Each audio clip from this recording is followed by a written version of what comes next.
Today we're going to be reading the story of a dinosaur who figures out how to build a multi-$100 business in his backyard. And stay watching, readers, because it's a business you could start in your own neighborhood tomorrow and make over $3,000 a year doing something you already love doing every day. But before we do that, we need to recap what's happened so far. So don't bother watching this video right here if you don't want to, because in the next 30 seconds, I'm going to recap what's happened so far. Meet Lucas. Lucas has a problem. Lucas's problem is that he's broke. Bruh. How many of you can relate? If you're broke, write in the comments, I'm broke, and I'll tell you some ideas to make money. So Lucas is broke, and when he goes to his dad to ask for help, his dad says to go get a job. Now, he doesn't want to do that, and honestly, I don't either. So instead, Lucas makes two lists. One list is everything he already has to do every day, and the other list is everything he loves to do every day. Think of a way to get paid for something on the list. So he goes to his neighbor and offers to play outside with her dog for money. The neighbor says yes, and pretty soon, Lucas is making that sweet cash. But he's only making $10 a week, and that's nowhere near the goal, so let's see what he figures out that we can learn in this video to get our income up to $3,000 a year. What's up, readers? I'm author Timmy. Today we're reading Lucas the Dinosaur Entrepreneur 2, How Big is My Market? It's called How Big is My Market because the topic of what's a market, it means something when you're an entrepreneur. If you know what a market is, write it in the comments, but if you don't worry, but stay tuned because we're gonna figure that out. Okay, let's start.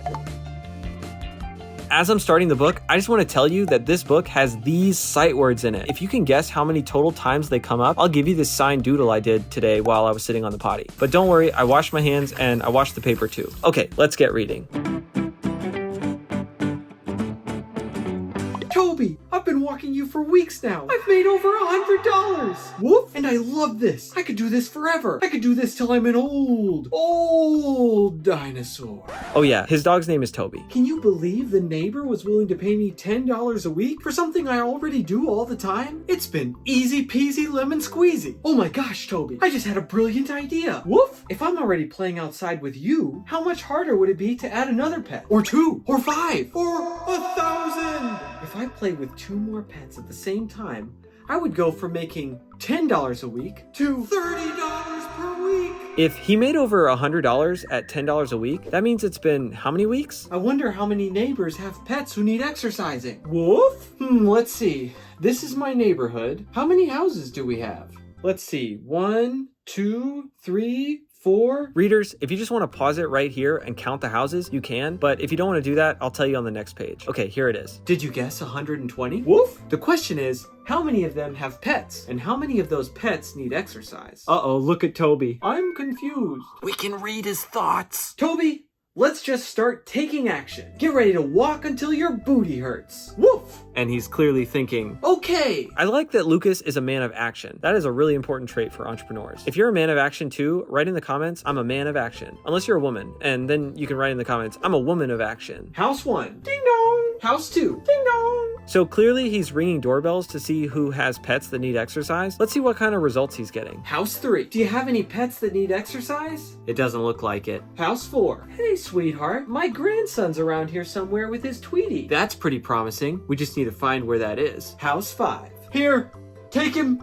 Keep him. Great. A positive result. House 6. No soliciting. A negative result. House 7. Ribbit. He hops a lot. House 8. Watch out. He bites. Ouch. That's a positive result. House 4. Again. Lucas found the kid, the grandson. My Tweety could sure use some exercise. House 9. I wouldn't dare let my fluffles be handled by a stranger. Okay, some people are a little picky with their pets.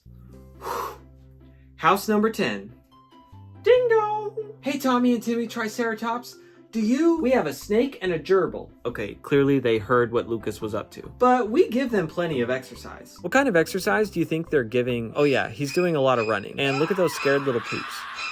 Okay, good to know, but I think you should maybe separate them? No, they love each other.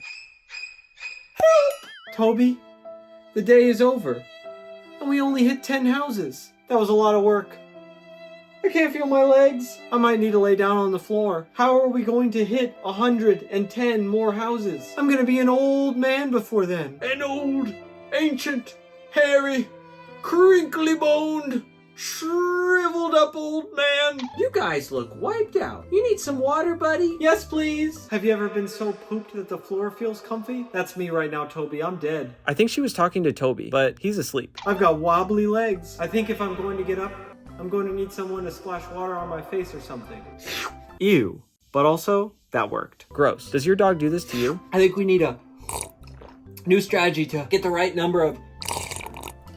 I spilled water on myself. Gotta stay hydrated. What was I saying? Oh, right. To get the final number, I'll have to do this for... how many more times? A lot. Woof! I'll see you tomorrow, Toby. We'll figure this out. I can't sleep. My brain keeps thinking about the problem. How can I figure out how many more pets need exercise without walking to 110 more houses? This is starting to sound like a math word problem, isn't it? Ew. My dreams were filled with the problem. I bet you don't like word problems, but can you imagine dreaming about them? More like nightmare. When I woke up, my sheets were soaked in sweat. Double ew. Okay, if it's just a math problem, then first things first. I need to write down all the important numbers. Lucas, it's time to leave for school! But Mom, I'm doing something way more important than getting ready for school. Math! Wow.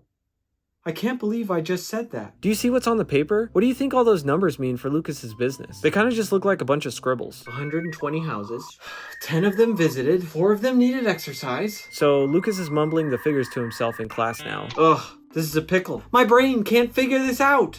Mrs. Bronston, can you help me with a math problem? You want to get an early start on math today? Really?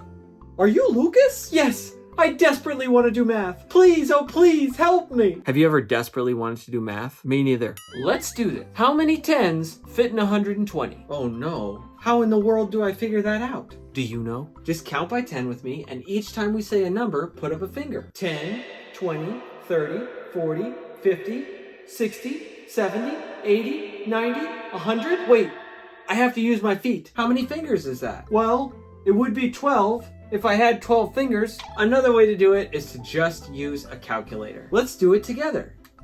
120 houses divided by 10 houses visited. Now push the equal sign. What do you get? Do you see that? It says 12. What does that tell me? First thing, you would need 12 days to visit all the houses. Second thing, each day you can expect to find about 4 pets who need exercise, just like you experienced on your first day with Toby. Oh!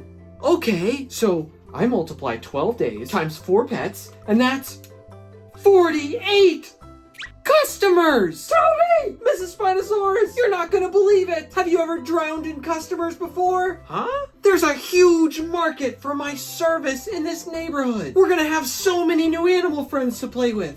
I can't wait to get started. Did any of you do the math to figure out how much money Lucas would be making if he got all 48 of those potential customers to be a customer? We'll have to look into that in the next book. The end. So, like I promised, we have to see if we can answer a few things from the book. Number 1, we saw a bunch of sight words. If you can guess how many sight words and write in the comments before anyone else, I'll give you this doodle. Was it this, or this? Okay, next up, what is a market? Were you able to figure that out? Yeah, that's right. A market is how many people might want to buy what you're selling. For example, if you set up a lemonade stand outside your house, however many cars pass by, that's called your market. Do you remember how many potential customers Lucas figured out his market probably has?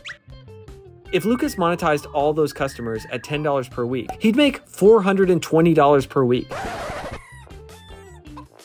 That's $21,842 per year. But taking care of 42 pets every single week is a little like trying to run your own zoo. Probably not possible for just one dinosaur. So the question is, how many pets do you think you could take care of in a single week? Write your answer in the comments. Imagine if you, like Lucas, played with your neighbor's pets, walking them, feeding them, giving them exercise, just babysitting them on a regular basis, and your neighbor paid you $10 per week to do that just like Lucas. Well, if you were able to get 6 neighbors with pets to let you do that, you would make $60 per week, or $3,120 per year. That means you're taking care of a pet on Monday, then a different one on Tuesday, a new one on Wednesday, and Thursday, and Friday, and Saturday, and resting on Sunday. So I bet you'd want to know how to get all those customers. Well, that's the title of the next book, so stay tuned for that. Okay, I hope you enjoyed this video. If you did, please make sure to hit the subscribe button because I'm bringing you tons of content to make you think so you can be big-brained like Lucas. And if you like the Lucas books, ask your parents if you can buy a copy. It's really cheap on Amazon, and I put a lot of work into the series. Thanks so much. Okay, see you in the next video.